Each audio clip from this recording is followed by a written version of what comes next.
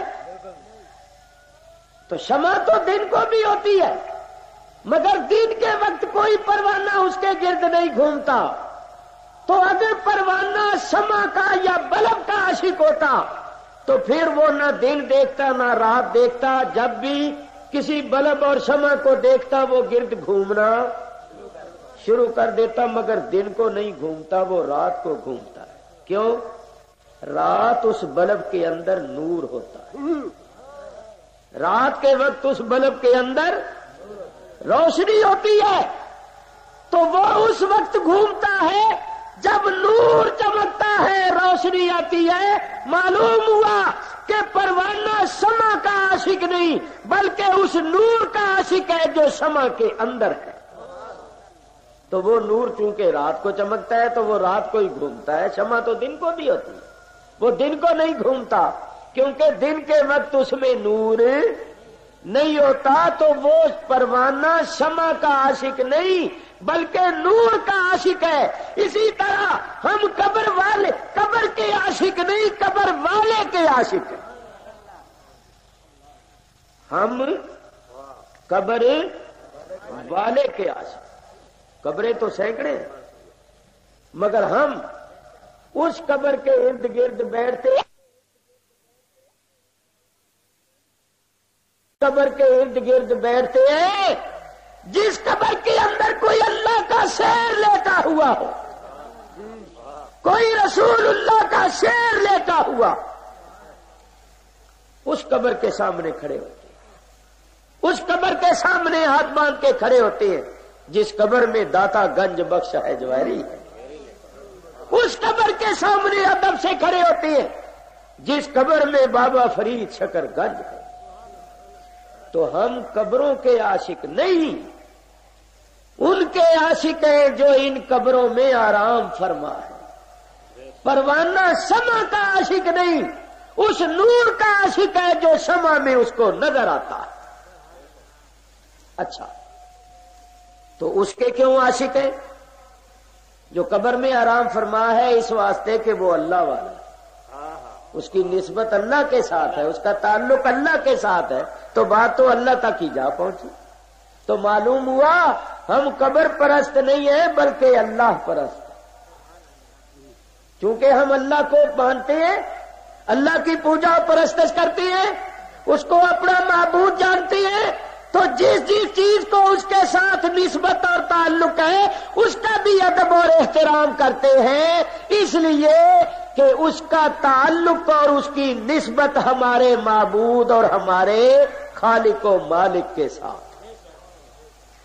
تو اس کو پوجا پاٹ نہیں کہتے، پوجا پاٹ ہم اللہ کی ہی کرتے ہیں، اس کے پیاروں کا ادب و احترام کرتے ہیں کیونکہ وہ اس کے پیارے ہیں۔ اور سنو، جہاں بزرگان دین کے مقامات ہوں ان مقامات کا ادب کرنا، وہاں تبرکن نفل وغیرہ پڑھنا، یہ ہمارے نبی پاک علیہ الصلوۃ والسلام کی بھی سنت ہے۔ سبحان اللہ۔ قرآن کی آیتیں آپ نے سنی، اب سنت سنی۔ حضور علیہ الصلوۃ والسلام معراج کی رات جب مسجد حرام سے مسجد اقصی تشریف لے گئے تو راستے میں مدینہ طیبہ آیا۔ جبریل امین نے کہا یا رسول اللہ یہ وہ بستی ہے جہاں آپ ہجرت کر کے تشریف لائے اور یہیں آپ کی قبر انور ہوگی۔ گویا یہی وہ بستی ہے جو قیامت تک آپ کے انوار سے جگمگائے، یہاں صبح و شام فرشتے آئیں گے اور اسی بستی کی زیارت کرنے کے لیے لوگ تڑپیں گے، اپنے دلوں اور سینوں میں اشتیاق رکھیں گے۔ تو حضور یہاں اتریے اور 2 رکعت نماز پڑھیے۔ حضور علیہ الصلوۃ والسلام اترے، آپ نے 2 رکعت نماز ادا فرمائی، حالانکہ ہجرت سے پہلے معراج ہوئی، معراج ہجرت سے پہلے ہوئی، اور مدینہ شریف میں تو آپ ہجرت کے بعد آئے۔ تو چونکہ اس مقام کو ازل سے سرکار سے نسبت تھی، تعلق تھا، تو پہلے سے ہی اس کے لیے فضیلتیں اور برکتیں مقدر ہو چکی تھی، اس واسطے حضور کو اتارا گیا اور نماز پڑھائی گئی۔ آگے گئے تو ایک گاؤں آیا، گاؤں، پنڈ، دیہات۔ جبریل امین نے کہا یا رسول اللہ یہ وہ گاؤں ہے جس میں اللہ کے نبی حضرت شعیب علیہ السلام رہتے تھے، یہاں بھی اتریے اور 2 رکعت نماز ادا فرمائے۔ حضور علیہ الصلوۃ والسلام نے 2 رکعت نماز ادا فرمائی۔ یہاں بھی یہ بات یاد رکھیے کہ حضرت شعیب علیہ السلام ہمارے نبی کریم صلی اللہ علیہ وآلہ وسلم کی ولادت سے تقریباً 2500 سال پہلے ہوئے ہیں۔ تو جس گاؤں میں اللہ کا نبی 2500 سال پہلے کہیں رہا تھا، اس گاؤں میں بھی حضور کو اتارا گیا اور 2 رکعت نماز پڑھوائی گئی۔ آگے گئے تو ایک پہاڑ آیا، جبریل امین نے کہا یا رسول اللہ یہ وہ پہاڑ ہے جس پر موسیٰ علیہ الصلوۃ والسلام اللہ سے ہم کلام ہوتے تھے، اس پہاڑ کا نام ہے طور۔ یہاں بھی اتریے اور 2 رکعت نماز پڑھی۔ حضور وہاں بھی اترے اور 2 رکعت نماز ادا فرمائی۔ یہاں بھی یہ بات یاد رکھیے کہ موسیٰ علیہ السلام بھی ہمارے نبی پاک علیہ الصلوۃ والسلام کی ولادت سے تقریباً 2500 سال پہلے ہوئے، کیونکہ حضرت شعیب علیہ السلام کا زمانہ اور حضرت موسیٰ علیہ السلام کا زمانہ ایک تھا۔ اتنا فرق تھا کہ شعیب علیہ السلام بوڑھے تھے اور موسیٰ علیہ السلام جوان تھے، انہی کی بیٹی سے آپ کا نکاح ہوا۔ تو ذرا سوچو کہ جس پہاڑ پر اللہ کے نبی موسیٰ علیہ السلام نے 2500 سال پہلے اللہ سے کلام کیا، وہاں بھی حضور نبی کریم کو اتارا گیا اور آپ سے نماز پڑھوائی گئی۔ تو موسیٰ علیہ السلام بولو کس سے ہم کلام ہوئے تھے؟ اللہ سے ہوئے، پہاڑ سے تو نہیں نہ ہوئے تھے. ہم کلام تو اللہ سے ہوئے، مگر اس پہاڑ پر ہوئے. اس پہاڑ کو یہ عزت حاصل ہوئی کہ اس پہاڑ پر کھڑے ہو کر اللہ کے نبی نے اللہ سے کلام کیا، اور حضور کو حکم دیا گیا کہ یہاں اتریے اور 2 رکعت نماز پڑھی. حضور نے پڑھی. آگے گئے تو ایک مقام آیا جس کا نام ہے بیت اللحم، اس کو یروشلم بھی کہتے ہیں. جبریل امین نے کہا یا رسول اللہ یہ وہ مقام ہے جہاں حضرت عیسیٰ علیہ السلام پیدا ہوئے. سبحان اللہ. یہ عیسیٰ علیہ السلام کی پیدائش کا مقام ہے، یہاں آپ کی ولادت ہوئی، یہاں بھی اتریے اور 2 رکعت نماز پڑھی.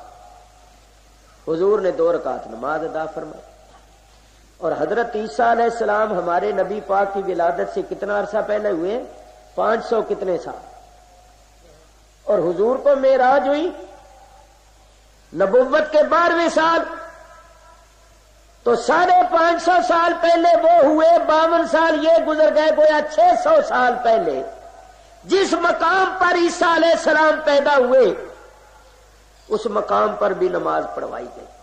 میرے دوستو بزرگوں، ثابت ہوا کہ جن مقامات کی نسبت، جن مقامات کا تعلق اللہ کے برگزیدہ بندوں کے ساتھ ہو جائے، ان مقامات کی زیارت کے لیے جانا، وہاں تبرک کا نفل وغیرہ پڑھنا، یہ شرک و بدعت یا پوجا پاٹ نہیں، یہ ہمارے نبی پاک کی سنت ہے. سبحان اللہ. نعرہ تکبیر. اللہ نعرہ رسالت. ہم عالیہ شریف تشریف. زندہ باد. ہم لوگ مقامات کی زیارت کے لیے جاتے ہیں، وہاں تبرکن برکت حاصل کرنے کے لیے نفل پڑھتے ہیں، تو یہ لوگ کہتے ہیں یہ قبر پرست ہیں، یہ تھان پرست ہیں، یہ جگہ پرست ہیں.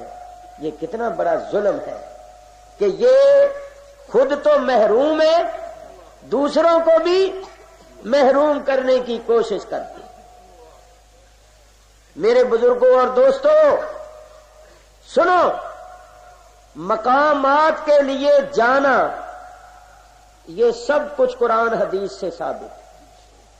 میں آپ کو ایک حدیث پاک اور سناتا ہوں. یہ حدیث مشکات شریف کے اندر بھی موجود ہے. حج کا موقع تھا، حضرت ابو ہریرہ رضی اللہ تعالیٰ عنہ نے حاجیوں میں اعلان فرمایا کہ بھئی جو عراق سے رہنے والے ہیں، عراق کے جو لوگ ملک عراق سے حج کرنے کے لیے آئے وہ مجھ سے ملے. تو چند آدمی ملے. آپ نے فرمایا تم لوگ کہاں سے آئے ہو؟ انہوں نے کہا عراق سے. فرمایا تمہارے ملک عراق میں بصرے کے قریب ایک بستی ہے جس کا نام ہے ابلا. ابلا کوئی اس کو جانتا ہے؟ ایک نے کہا جی میں جانتا ہوں، میں اسی علاقے کا رہنے والا ہوں، وہ بستی ہماری بستی کے قریب ہے. فرمایا اس بستی میں ایک مسجد ہے جس کا نام ہے مسجد اشار. اس نے کہا جی ہاں ہے. تو فرمایا کیا تم ایسا کر سکتے ہو کہ اس مسجد میں 2 رکعت نماز پڑھو؟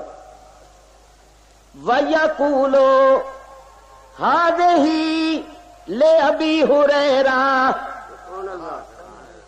اور نماز اس نیت سے پڑھو کہ جب نماز پڑھو تو کہو کہ یہ نماز پڑھتا ہوں ابو ہریرہ کے واسطے. یہ آج کل کے لوگ ہوتے تو کہتے بھئی تم تو مشرک ہو گئے ہو، نماز تو اللہ کے واسطے پڑھی جاتی ہے، ابو ہریرہ کے واسطے تھوڑی پڑھی جاتی، تو وہ شرک کا فتویٰ لگا دیتے. مگر شرک نہیں.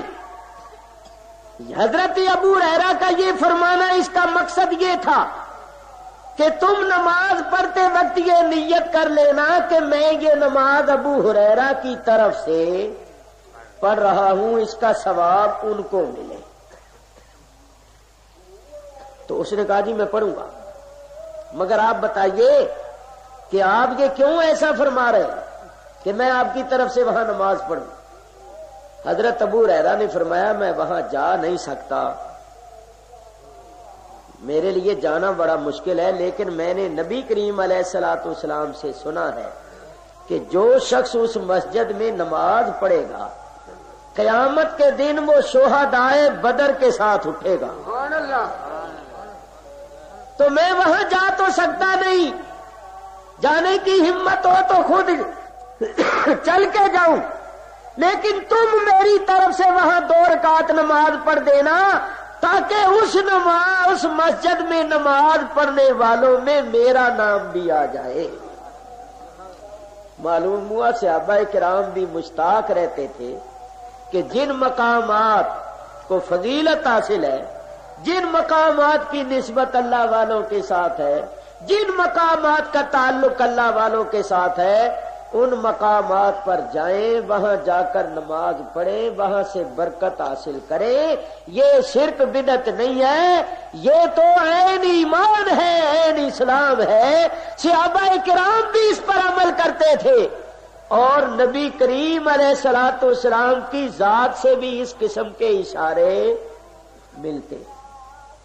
مثلا حضرت عمر فاروق نے کہا یا رسول اللہ میں نے منت مانی ہوئی ہے کہ میں بیت المقدس میں مسجد اقصی میں اعتکاف کروں، تو میں اعتکاف کروں، مجھے اجازت ہے میں وہاں جاؤں؟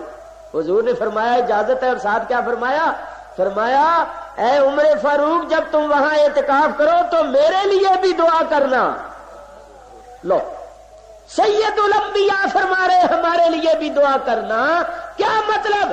کہ جن مقامات کو فضیلت حاصل ہے ان مقامات پر جانا، وہاں دعا مانگنا، اور جو وہاں جائے اس کو دعا کے لیے کہنا، یہ خود نبی پاک کی سنت. یہ امت کے لیے تعلیم تھی کہ مقامات مقدسہ میں دعائیں زیادہ قبول ہوتی ہیں، وہاں ذکر اذکار کرنے سے زیادہ برکت حاصل ہوتی ہے.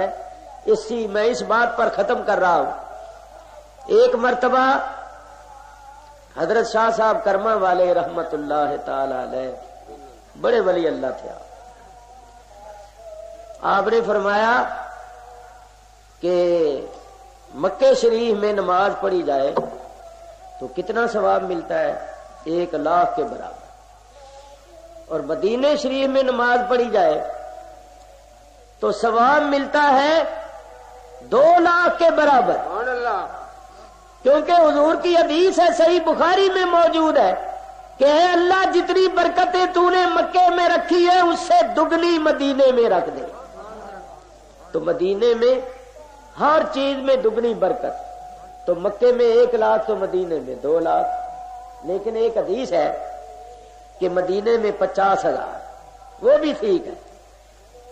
تو یہ پہلے بزرگوں نے بھی لکھا ہے اور حضرت شاہ صاحب نے بھی فرمایا کہ یہ 50,000 جو ہے یہ تعداد میں تو تھوڑے ہیں مگر وزن اور برکت میں زیادہ ہے. جیسے 1,00,000 چنا ہو نا، چنا چھولے، تو شاید 1 بوری میں آ جائے یا 2 بوریوں میں آ جائے. اور 50,000 تربوز ہو تو ان کے لیے کتنی بوریاں چاہیے؟ بوریاں کیا، وہاں تو کتنے گودام چاہیے، بڑے بڑے کمرے چاہیے. تو تعداد میں تو تربوز تھوڑے ہیں، 50,000 ہے، اور چنے زیادہ ہے، 1,00,000 ہے، مگر وزن اور برکت میں یہ زیادہ ہے، تعداد میں وہ زیادہ. یہ 50,000 ایسے ہیں جیسے تربوز اور وہ ایسے ہیں جیسے چنے. تو اسی طرح آپ فرمانے لگے کہ مسجد اقصی شریف میں نماز پڑھنے سے کتنا ثواب ملتا ہے. 50,000 کی روایت بھی آتی ہے، میں نے خود پڑھی اور اپنی کتاب میں بھی لکھی، اور کم کی بھی آتی ہے. تو پھر آپ نے فرمایا کہ شرف شریف میں نماز پڑھنے سے کتنا ثواب ملتا ہے. تو آپ نے فرمایا کہ جس طرح اللہ کے گھر میں نماز پڑھنے سے زیادہ ثواب ملتا ہے، نبی پاک کے گھر میں نماز پڑھنے سے زیادہ ثواب ملتا ہے، پہلے نبیوں کے گھر میں نماز پڑھنے سے زیادہ ثواب ملتا ہے، اسی طرح پیر خانے، پیر کی مسجد میں نماز پڑھنے سے بھی زیادہ ثواب ملتا ہے. اللہ یار. تو بس یہ عرض کرنی تھی کہ یہ اللہ والوں کے جو مزارات ہیں، مقامات مقدسہ ہیں، وہاں بڑی برکت ہے. جہاں ان کے قدم لگے ہوتے ہیں، حقیقت یہ ہے کہ یہاں عرس ہوتا ہے، بڑی خوشی کی بات ہے، مگر جب میں اس جگہ کو دیکھتا ہوں نا، چھپر کو، مجھے تکلیف ہوتی ہے. ارے کتنا عرصہ، 50 برس تک وہاں عرس ہوتا رہا ہے، اور میں آپ کو بتاؤں وہاں لوگ نبی کریم کی زیارت بھی کرتے رہے. ختم شریف کے موقع پر لوگ جو کچھ دیکھتے تھے وہ آپ کو کیا بتائیں، وہ ہمیں بتاتے تھوڑا تھا کیا کیا وہاں نظر آتا. اور وہ جگہ بنائی ہوئی ہے کسی محبت والے نے، کسی عاشق نے، تو وہ جگہ سونی پڑی ہوتی ہے. میں چاہتا ہوں ایک عرس ہو وہاں ہو. یہ جو الگ الگ عرس ہیں یہ نہیں ہونے چاہیے. حضرت ثانی صاحب قبلہ رحمت اللہ تعالی علیہ کا عرس دونوں بھائی کریں، بے شک سال میں 6 مرتبہ کریں، لیکن یہ جو بڑا عرس ہے نا، یہ ایک ہی ہونا، ایک ہی جگہ ہونا چاہیے. سارے پیر بھائی ایک جگہ ہوں، دونوں صاحبزادے بھی ایک جگہ ہوں، کتنی برکت ہو، اور اسی جگہ پر ہو.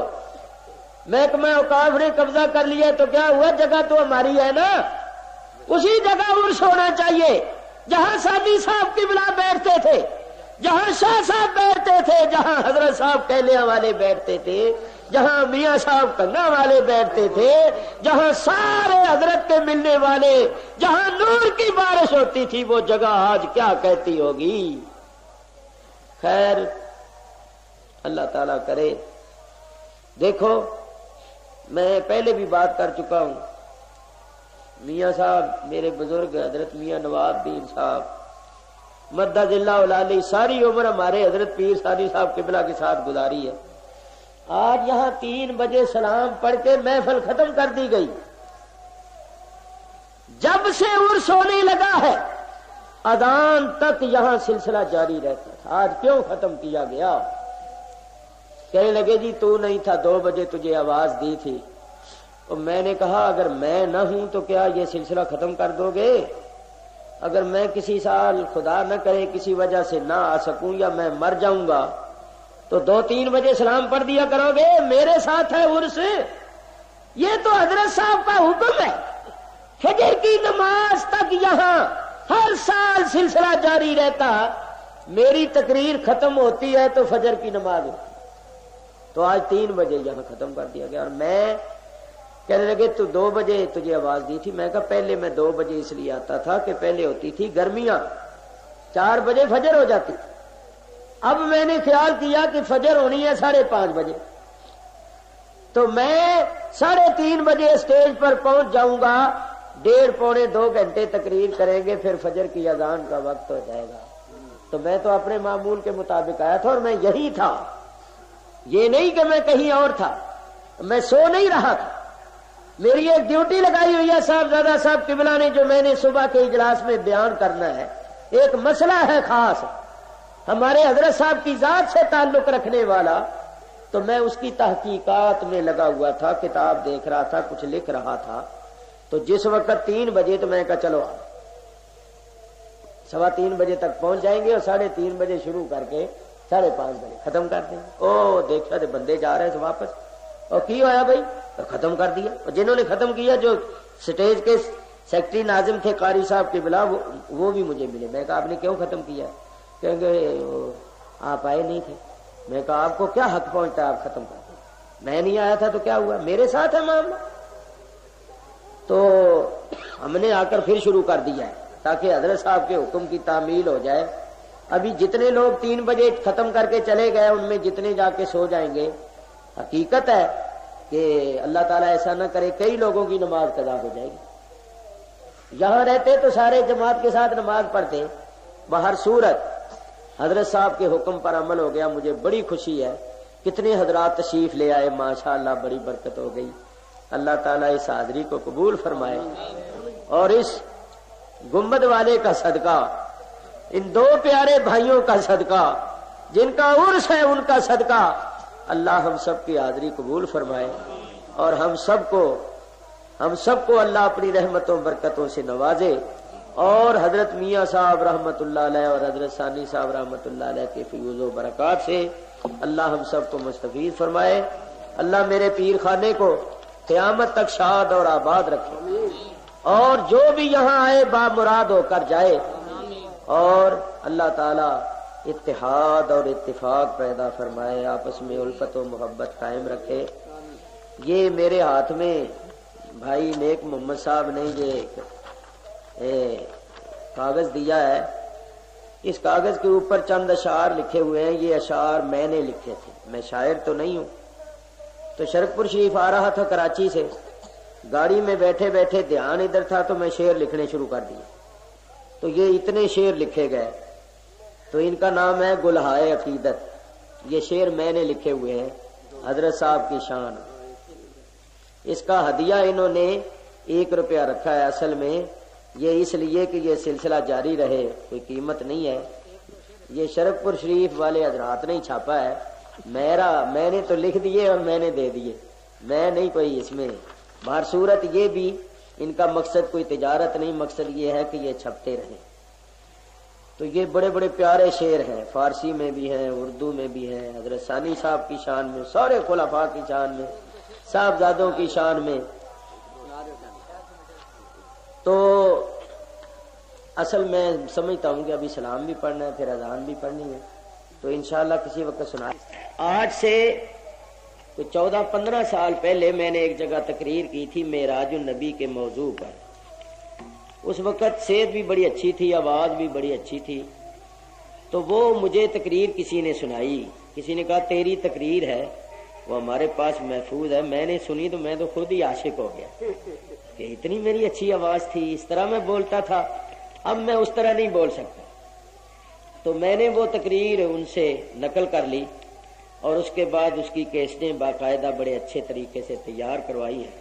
بہت ہی پیاری تقریر ہے معراج کے موضوع پر۔ تو مقصد اس کا یہ نہیں ہے کہ کوئی کمائی کرنی ہے۔ جو بہت سے لوگ دعوتیں دیتے ہیں اب میں جا نہیں سکتا تو وہ تقریریں لے جاؤ میری، تو وہ سنو، لوگوں کو بھی سناؤ، وہ ذوق شوق بھی پورا ہوگا اور تبلیغ کا بھی ذریعہ ہے۔ 2-3 شعر میں ابھی اینک لگا لی، آپ کو اور سنا دیتا ہوں۔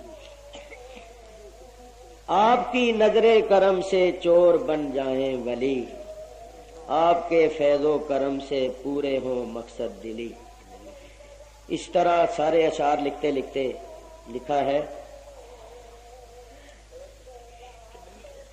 جس پہ پڑتی آپ کی تھی ایک نگاہ، ہو کے بے خود کرتا وہ ذکر الہ۔ ہاتھ جس کے کاندھے پہ رکھتے تھے آپ، اس کی دنیا ہی بدل دیتے تھے آپ۔ ہو کی آتی پھر آواز اس کے قلب سے، دیکھتا سر حقیقت پھر نگاہ قلب سے۔ قلب روشن آنکھ بینا انقلاب آتا عجیب، جاگ اٹھتے ایک دم تھے اس کے خوابیدہ نصیب۔ حضرت نور الحسن شاہ با کمال و با جمال، کرما والے لاجواب و بے نظیر و بے مثال۔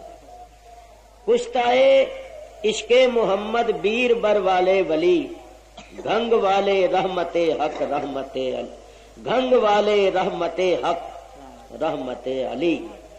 صوفی ابراہیم و حاجی عبد رحماں با صفا، واقف سر حقیقت مخزن جود و صفا۔ حضرت ثانی غلام اللہ برادر آن حضور، آپ کی نظر کرم سے ہو گئے تھے نور و نور۔ شیر حق شیر محمد کے حقیقی جانشین، ہو گئے تھے آپ کے مظہر بلا شک بال یقین۔ اس طرح یہ حضرت صاحب کی شان میں ہی سارے اشعار ہیں، آپ کے صاحبزادوں کے، اور اس طرح بڑے پیارے محبت عقیدت سے۔ پتہ نہیں وہ کیسا وقت تھا کہ یہ شعر لکھے، حالانکہ میں شاعر نہیں ہوں، کافی تعداد میں شعر ہیں، تو یہ ان سے لے لینا، اور وہ کیسٹیں بھی جو حضرات لینا چاہے وہ لے لینا۔ سلام اور دعا کے بعد ابھی کھڑے ہو کر سلام پڑھ لیں۔ علیک یا رسول اللہ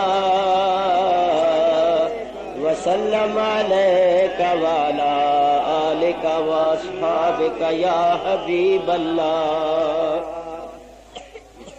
نعت کی فرمائش ہوتی ہے اور میں اس لیے پورا کرتا ہوں کہ حضرت صاحب رحمت اللہ علیہ میرے پیر و مرشد اس نعت کو بڑے ذوق شوق سے سنتے تھے، تو آپ نے بھی کئی مرتبہ سنی ہے، مگر یہ نہیں مطلب کہ بار بار سنی ہوئی ہے، عقیدت کا ہدیہ پیش کرنا ہے، حضرت صاحب قبلہ کی روح خوش ہو جائے۔ سارے مل کر پڑھو۔ شہد سے میٹھا محمد نام، شہد سے میٹھا محمد نام صلی اللہ علیہ وسلم، شہد سے میٹھا محمد نام صلی اللہ علیہ وسلم، میم سے ہے محبوب وہ رب کے۔ حضور کے نام پاک میں 4 حرف، میم، ہا، میم، دال، مگر ہم لوگ ہا کو ہے بولتے ہیں، اس لیے ہے ہی پڑھوں گا۔ میم سے پہلی میم سے ہے محبوب وہ رب کے، ہے سے حاکم عجم و عرب کے، ہے سے حاکم عرب و عجم کے، دوسری میم سے مالک سب کے، دوسری میم سے مالک سب کے، دال سے داتا دونوں جہاں کے، جود ہے ان کا شہد سے میٹھا محمد نام، شہد سے میٹھا محمد نام صلی اللہ علیہ وآلہ وسلم۔ میم مائے توحید پلائے،